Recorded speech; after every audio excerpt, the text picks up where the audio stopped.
So now it's time to make the body, and front, back, goes on both sides. We will take them on later. First, I will do the shoulder seam and the neckline. When the whole body is still open, it's much easier.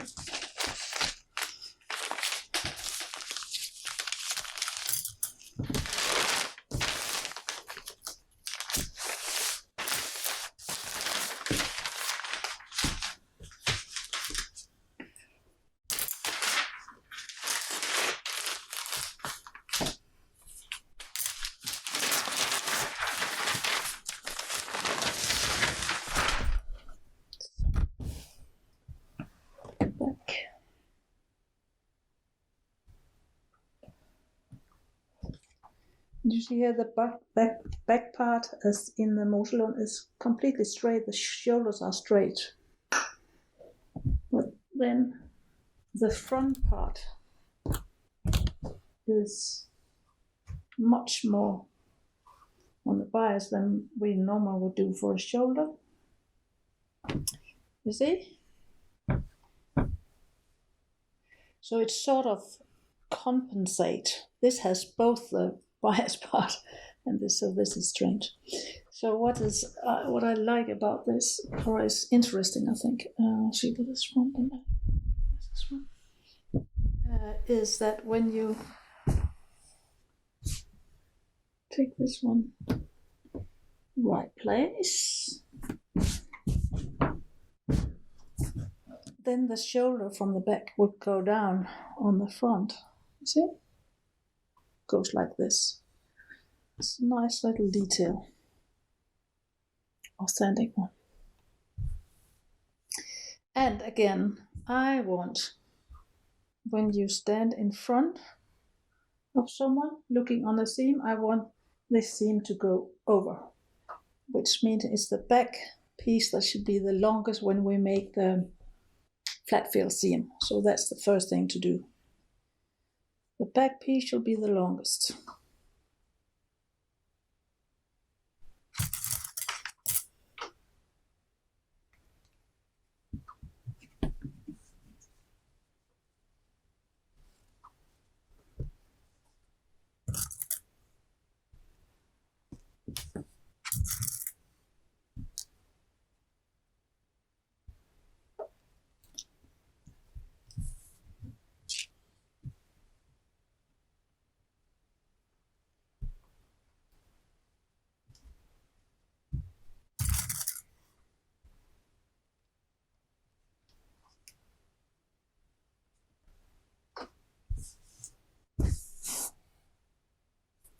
Running stitch, overcast back.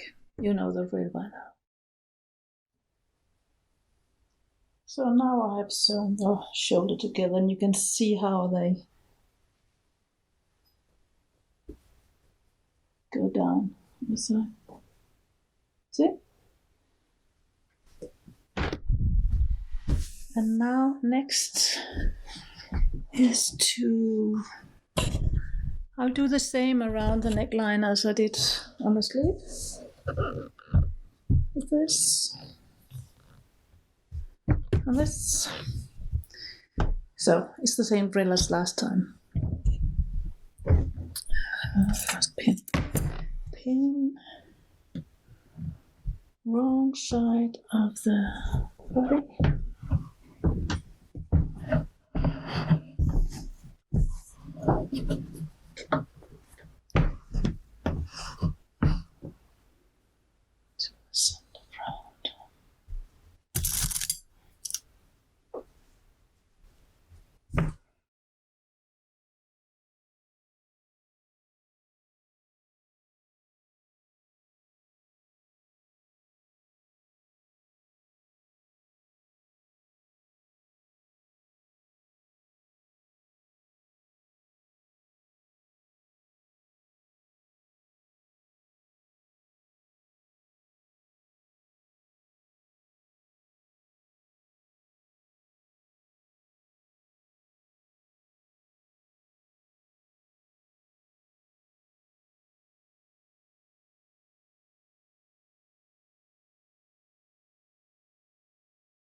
So, then to the right side, and turn it in. And again, as on the sleeve, I pin it so the orange is still visible on this side, around in the inside of the neck.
So,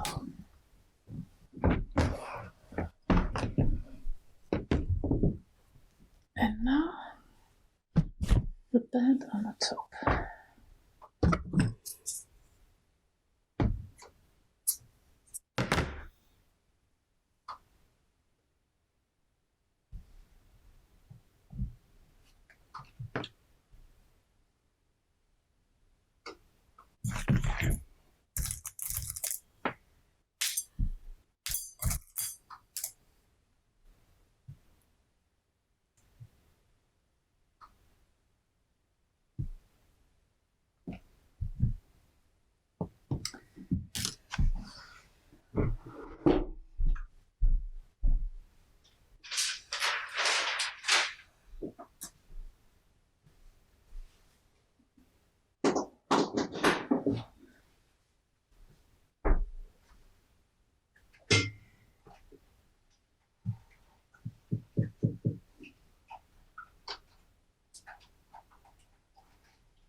Now I have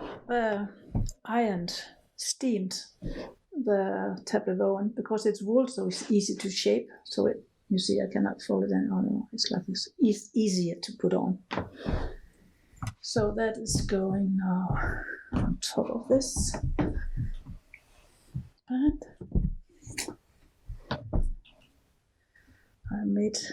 I don't know if you can see that, but I made a center.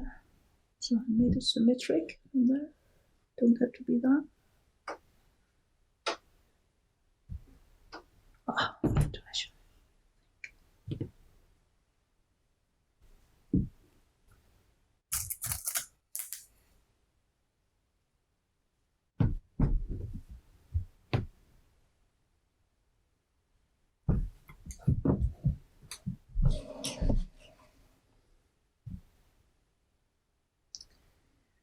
into a tree, into a tree.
You know, there's found so many tablet bone band. And this is a really simple one with all the tablets forth and back. And there is actually found someone in Vestfold, not so far from where I live, near Oseberg, that are that simple.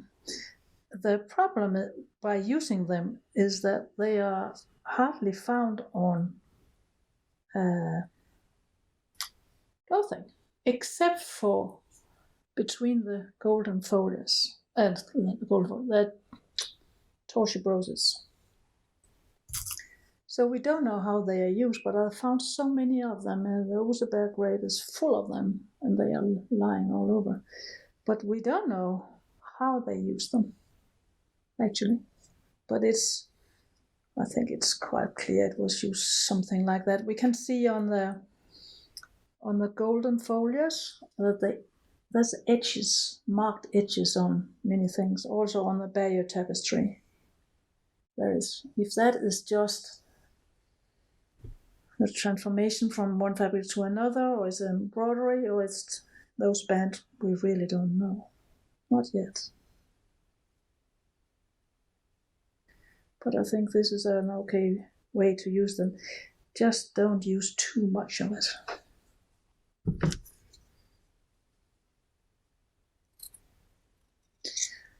I know that less is more is a modern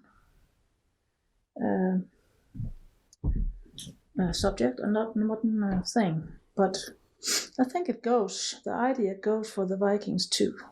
They don't put a lot of stuff on, and that's maybe what makes it beautiful, I think. But I think that is the nerve from the Scandinavian design that we also can see in classic Danish furniture from the 50s and 60s. These simple lines, beautiful, basic lines that makes everything so easy and pleasing your eyes.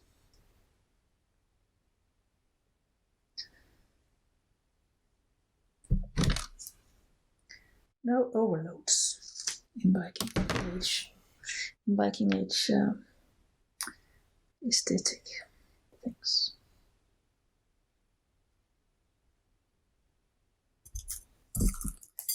But very good craftsmanship. So now it's just to sew that on with running stitch up and down here.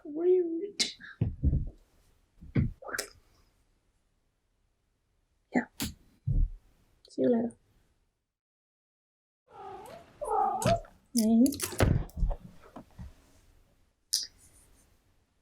So now is the neckline finished, and we are ready for the rest of the tunic. If I can have it. Yeah. Flytta bort. Ah, du! Flytta bort. when you shall sew, go back. When you shall add the godets, you should always start with the back piece, because then automatically the seam allowance will go the right way when you sew it all together in one piece after. So now this is the back piece, and the godet is the one that shall be inserted. So that is the one with the longest seam allowance.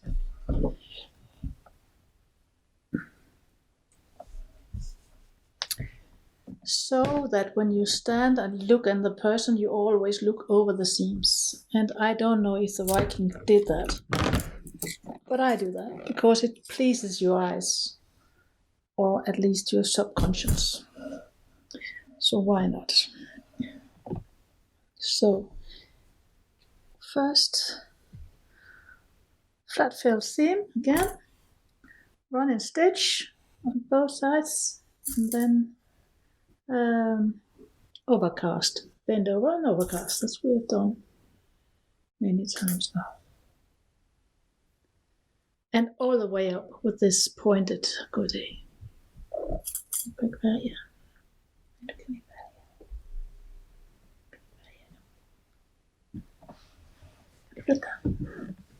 Move it.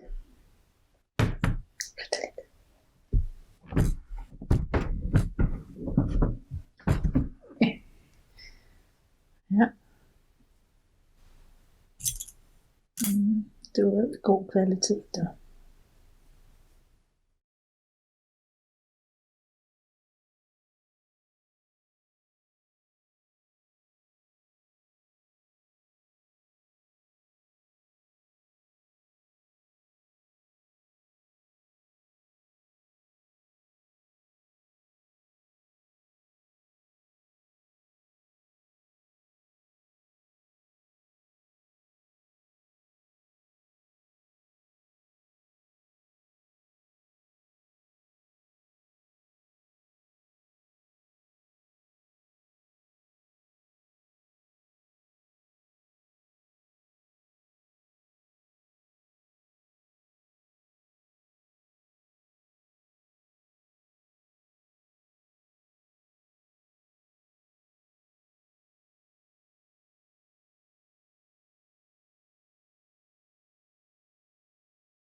So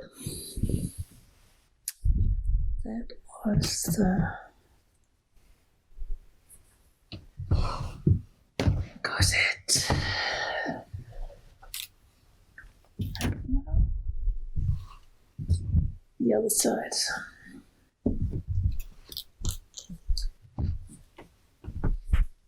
Again with the godet. That's the longest seam allowance.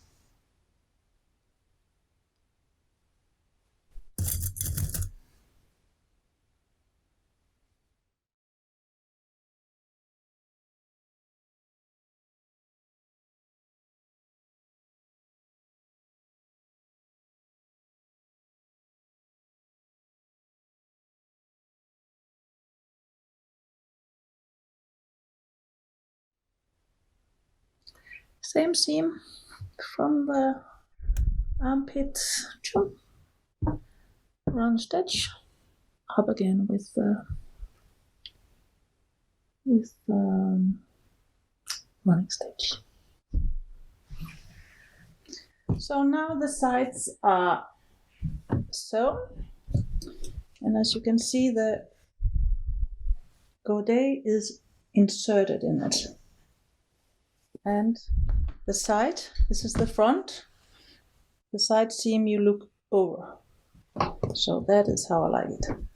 Next thing to do is to add the little decoration in the bottom. I don't want tablet weaving on here, I think it's too much, but I will put a little blue line there in the bottom. So now I simply sew them together and sew them on in the same way as the sleeves, with right side to back side, wrong side up. But then I fold it. I fold this one in here. That's the only difference. So the garniture or whatever will only be like this.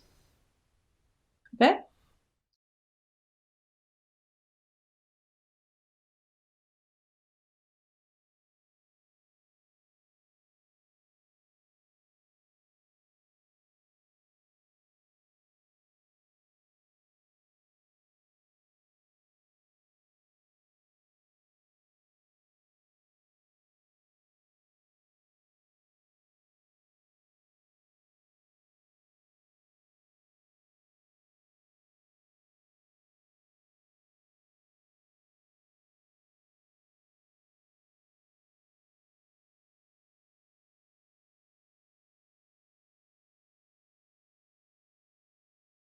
So now I have sewn this on from the back side, turned it over, and again I have